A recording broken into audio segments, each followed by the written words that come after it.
The unthinkable discovery. Dr. James had faced countless emergencies in his years of practice, but nothing had prepared him for the moment that would change his life forever. It was a quiet evening at St. Thomas Hospital, and he was wrapping up another routine day when the sound of an ambulance siren sliced through the air, breaking the monotony of the night. At first, he thought it was just another case, another late-night call for someone with an illness, an accident, or a simple complication. Routine. But when the doors to the emergency room swung open, the world around him seemed to freeze. Two paramedics rushed in, pushing a gurney toward him. On it lay a child. Fragile, small, and with an air of emptiness in her wide, empty eyes. She couldn't have been older than 9, but what caught Dr. James' attention wasn't just the girl's youth, it was her swollen abdomen. Her small, almost fragile frame was unmistakably pregnant. Pregnant. The sight was jarring. It was beyond anything he could have imagined. The paramedics were frantic, trying to explain her condition. 7 months, doctor, one of the paramedics said softly, almost too softly. According to the ultrasound, she's carrying a baby, but she's in a lot of pain tonight. We couldn't care for her at the health center. It was too much. It's urgent. A chill crept up Dr. James's spine. He had heard of unusual cases before, but this one defied logic. How? Was all Dr. James could manage.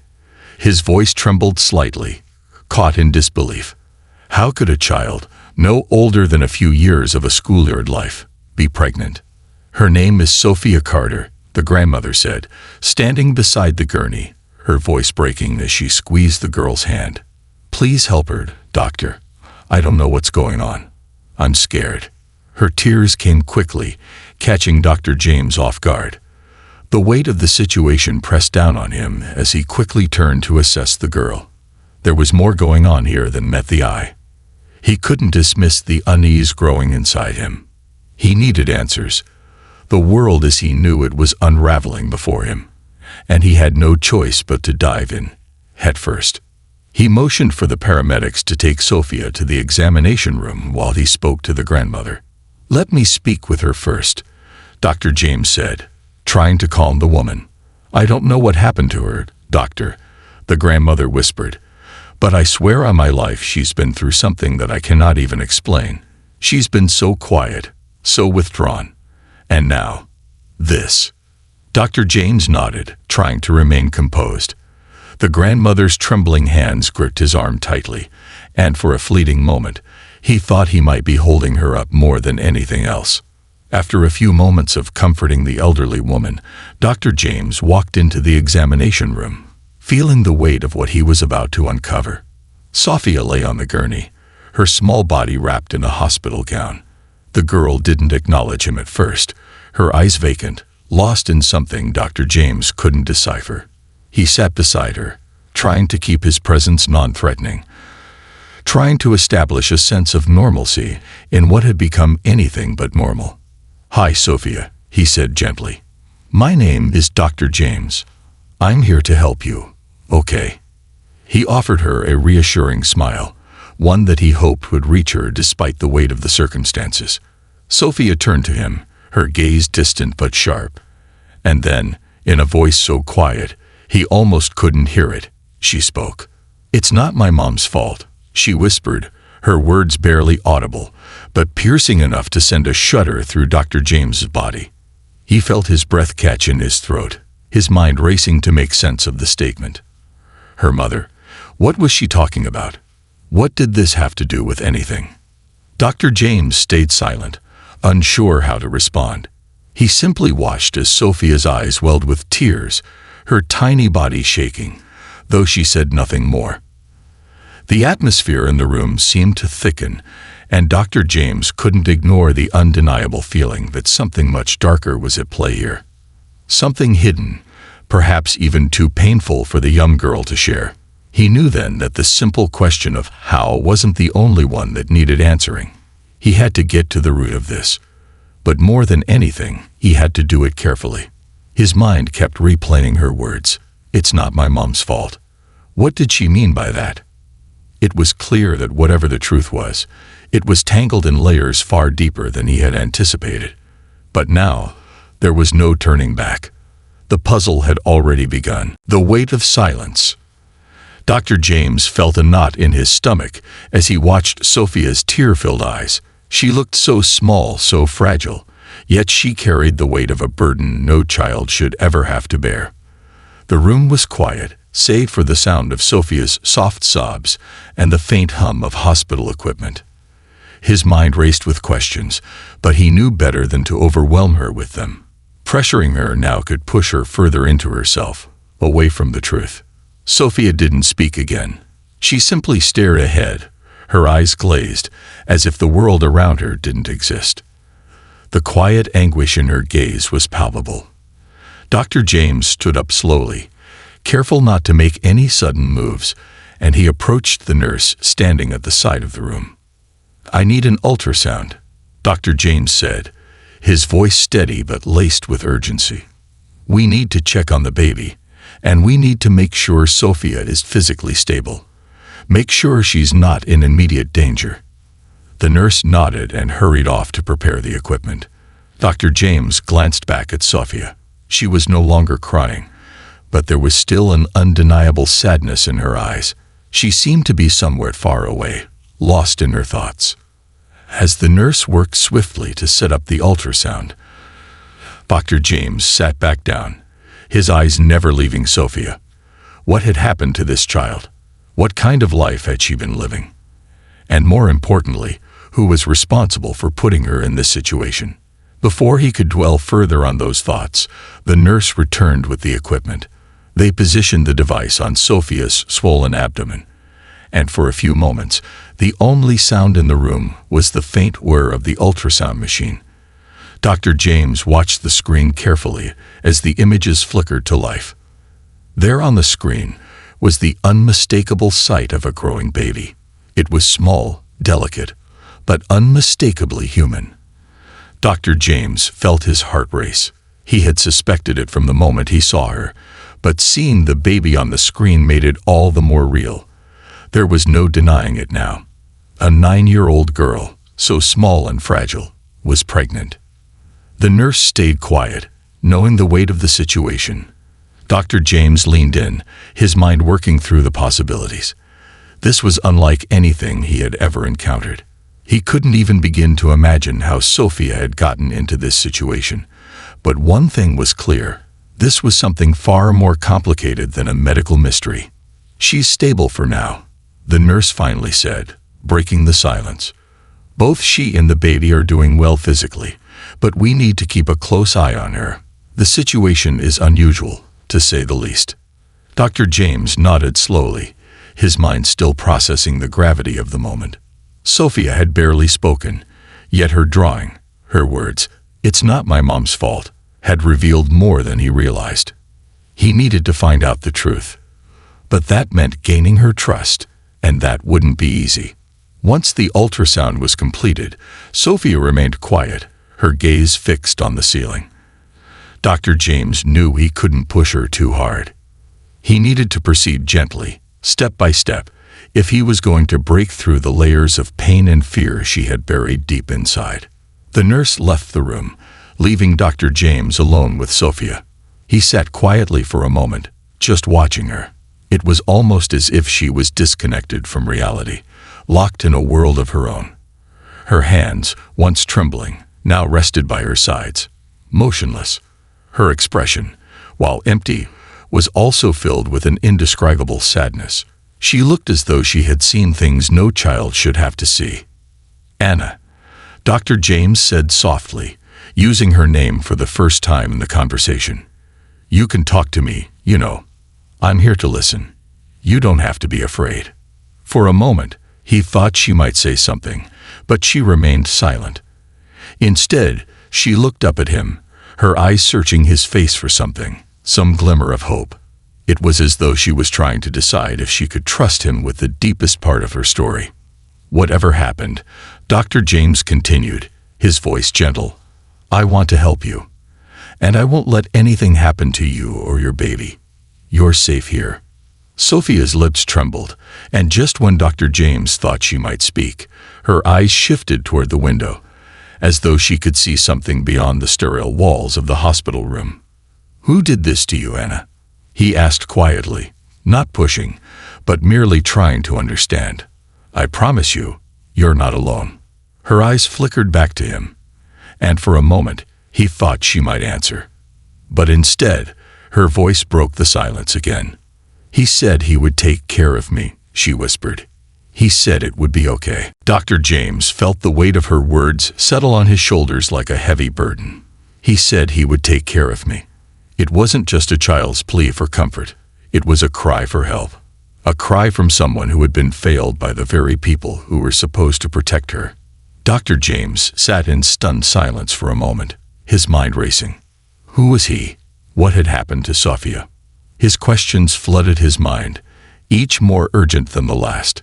He felt an overwhelming need to understand, but he knew that pushing her too hard would make things worse.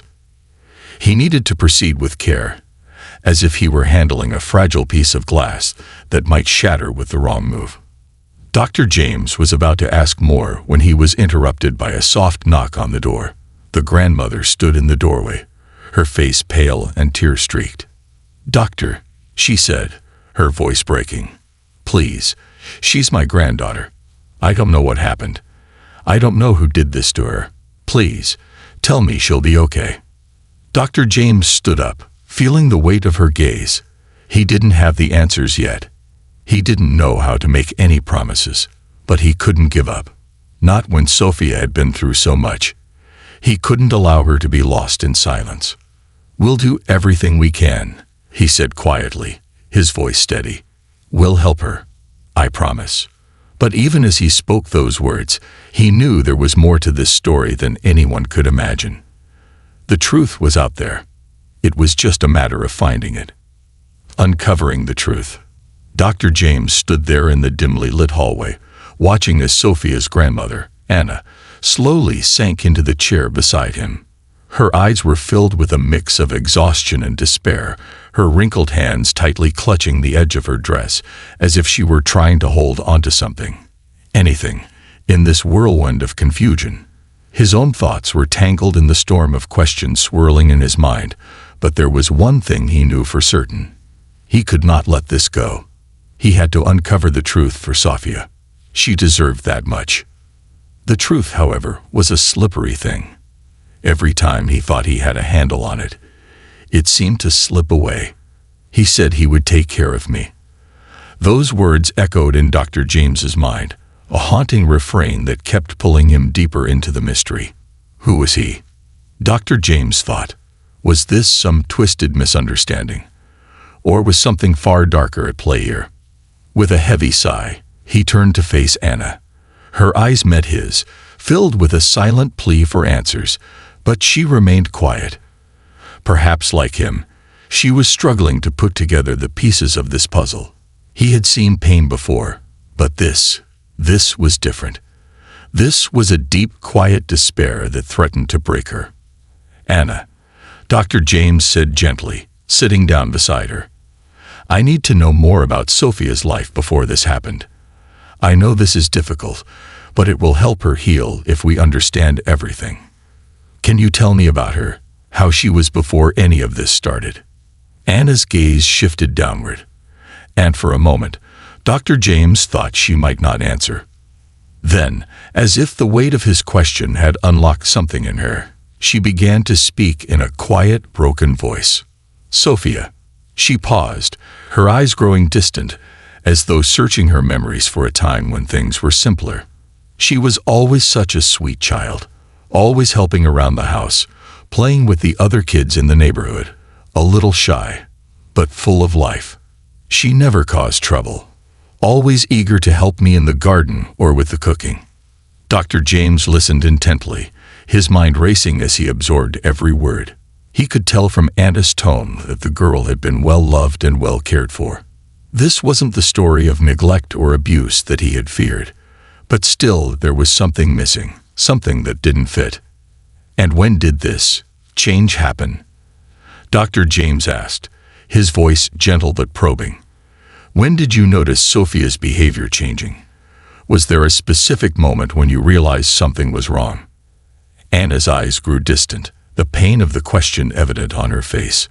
She swallowed hard, as though the words she was about to speak might be the hardest of all. "About 6 months ago," she said, her voice barely a whisper. "She started gaining weight, but it didn't seem right. I thought maybe she was just getting a little chubby, But then, her stomach started getting bigger, and she was so tired all the time. I took her to the health center, and that's when they told me that she was pregnant." The room seemed to close in around Dr. James, and he felt the weight of Anna's words press down on him. A child. Sophia, a child. Pregnant. The thought alone was too much to comprehend, but Anna's grief-stricken expression told him it was true. He was dealing with a real tragedy, one that defied every instinct to protect children. But how could this happen? Dr. James asked, his voice a mix of disbelief and concern. "Sophia is so young. She's a child, Anna. This doesn't make sense." Anna looked at him with eyes filled with anguish and helplessness. "I don't know, doctor. I don't know how it happened, but I swear on my life, she didn't understand. She didn't tell me what happened. I asked her, but she won't speak about it. She says it's not her fault, but I don't know what to believe anymore." As Anna spoke, her voice trembling, Dr. James could see the depth of the confusion and heartache she was going through.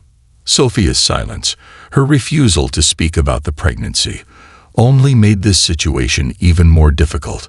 Dr. James's heart ached for the girl, for Anna, for everyone who had been affected by this unimaginable tragedy. The sound of footsteps broke the silence, and the nurse entered the room with a clipboard in hand. "Doctor, the results of the ultrasound are ready," the nurse said, breaking the heavy silence in the room. Dr. James nodded and stood up, motioning for Anna to remain seated. He needed to see the full results of the scan. He needed to understand what they were dealing with, both medically and emotionally. If Sophia was physically well, that was one thing. If there were more complications, that would change everything. As he entered the examination room, he was met by the sight of Sophia, lying still on the gurney. She looked exhausted, her little face pale but serene. Dr. James glanced at the ultrasound images displayed on the screen. He studied them carefully, noting the baby's size and its steady movements. The baby seemed healthy, though premature, which was another puzzle piece to this strange and tragic situation. Dr. James turned back to Sophia, who lay quietly, her eyes closed as if she were lost in her own world. "Anna," he murmured softly as he entered the room again. "The baby is doing well for now, but we need to keep monitoring both of them. I'm going to speak with the pediatric team and see what they recommend." Anna nodded, but Dr. James could see the weight of the situation settling heavily on her. She had no answers, and neither did he, but both of them were trapped in the uncertainty of what had happened to Sophia. Back in the waiting room, Dr. James sat down with his team to discuss the medical aspects of the case. The baby was viable, though still in a fragile state, but Sophia's emotional and mental state was far from stable. They needed a plan, but first, they needed answers. What happened to Sophia? Who was responsible for this? The more Dr. James thought about it, the more one thing became clear. The truth would come from Sophia. He had to find a way to break through her silence, to give her the safety she needed to speak. Only then could they truly understand what had happened and, hopefully, offer the care and justice Sophia desperately needed. But as he stood, ready to discuss the next steps with his team, the echo of those words rang in his mind again. "It's not my mom's fault." A chilling thought.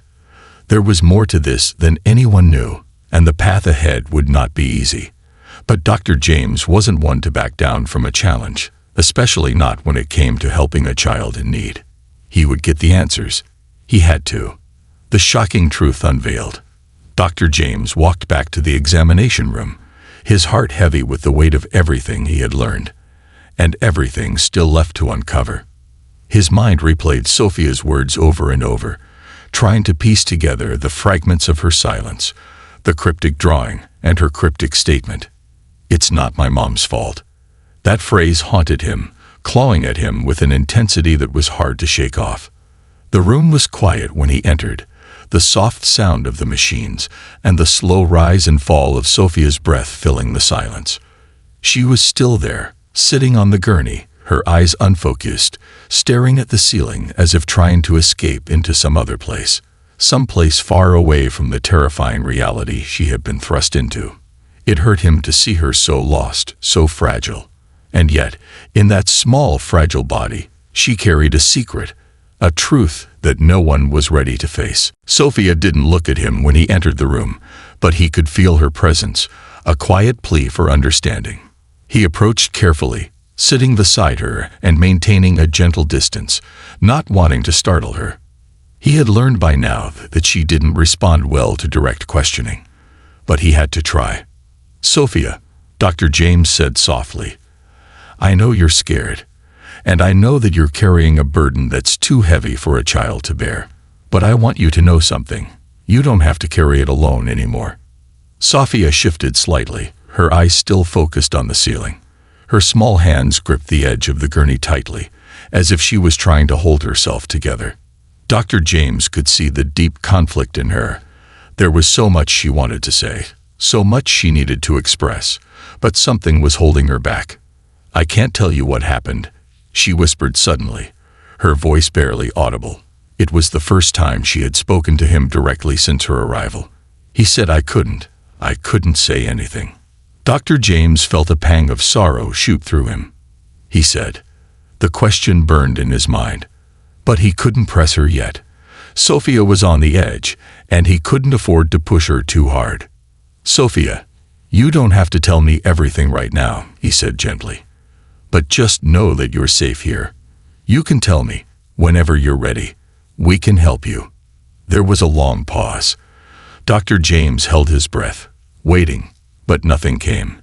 Just as he was about to speak again, Sophia's eyes flickered toward him, and her lips trembled. She took a deep breath, and in a soft, almost imperceptible voice, she spoke again. "He told me I'd be okay, that he'd take care of me," she said, her voice shaking with emotion. "But I'm not okay. I don't know where I am anymore, and I don't know why it's happening." The words hit Dr. James like a punch in the gut. He'd take care of me. He had heard those words from Anna, too. There was someone else. Someone Sophia had been in contact with, someone who had made promises to her, someone who had left a deep scar on her young life. "Sophia," he whispered, his voice soft with the weight of understanding. "Who is he?" Sophia's eyes welled with tears, but she didn't speak again. It was clear that she was struggling with something far more profound than anyone could have imagined. Dr. James knew that what had happened to this young girl was not just a simple tragedy. It was something more complex, more layered, and more heartbreaking than he could comprehend. At that moment, Anna entered the room, her face a mixture of exhaustion and worry. Her eyes flicked between Dr. James and Sophia, as if searching for some kind of resolution, some kind of answer. But the answer wasn't in the room yet. It wasn't something that could be found in a diagnosis or an ultrasound scan. It was hidden deep within Sophia's silence. "I don't know how to fix this," Anna said quietly, her voice trembling with the weight of guilt and sorrow. "She's my granddaughter. I don't know who hurt her, but I can't. I can't lose her." Dr. James placed a hand on her shoulder, trying to offer comfort, but he felt as lost as she did. He had taken an oath to heal, to protect, and yet here he was, standing at the edge of a mystery that couldn't be solved with medicine or procedures. The answers were buried deep, locked away in the mind of a young girl too terrified to speak. But then, as if a switch had been flipped, Sophia looked directly at Dr. James. Her eyes were wide, and for the first time since he had met her, there was a glimmer of resolve in them. The fear was still there, but something else had taken its place, something powerful. "I'll tell you," she said, her voice steady but soft. "But only if you promise me something." Dr. James leaned forward, his heart pounding in his chest. This was it, The moment he had been waiting for, the truth that would unravel everything. "I promise," he said, his voice firm but gentle. Sophia took a deep breath, gathering the strength she needed to speak. Then, with a quiet but determined voice, she began. "He's not a bad person," she said slowly. He's the only one who ever cared for me. I don't know why he did what he did, but he said I was special. He told me I had to keep it a secret. But I don't want to anymore. I just want to be okay." Dr. James's mind raced as he processed what Sophia was saying. This wasn't a story of abuse or neglect. It was a story of manipulation, of a child being forced into a situation far beyond her comprehension. He wasn't a stranger, but someone who had been close to her, a figure of trust, someone she had depended on, but someone who had ultimately betrayed her. The room fell silent as Dr. James stood there, trying to piece together the fragments of Sophia's story. The dark figure, the promises, the silence. It all made sense now. And though the truth was painful, it was the key to unlocking the healing that Sophia desperately needed. "Sophia," Dr. James said softly, "I don't know who this person is, but you don't have to carry this alone anymore. We're going to help you. You're going to be okay." Tears rolled down Sophia's face as she nodded, her fragile body shaking with emotion. It wasn't over yet, but it was the beginning of her journey to healing. And for the first time, Dr. James felt a flicker of hope. As he looked at Anna, who had tears in her eyes as well, he knew that the road ahead would be long and difficult. But it was a road worth traveling. Because, for Sophia, the truth had set her free. The healing had begun. This concludes the story. Thank you for watching until the end. I hope you found it enjoyable. If you did, please consider liking the video and sharing it with your friends. Don't forget to subscribe to our channel and activate the notification bell for more captivating stories. Have a great day.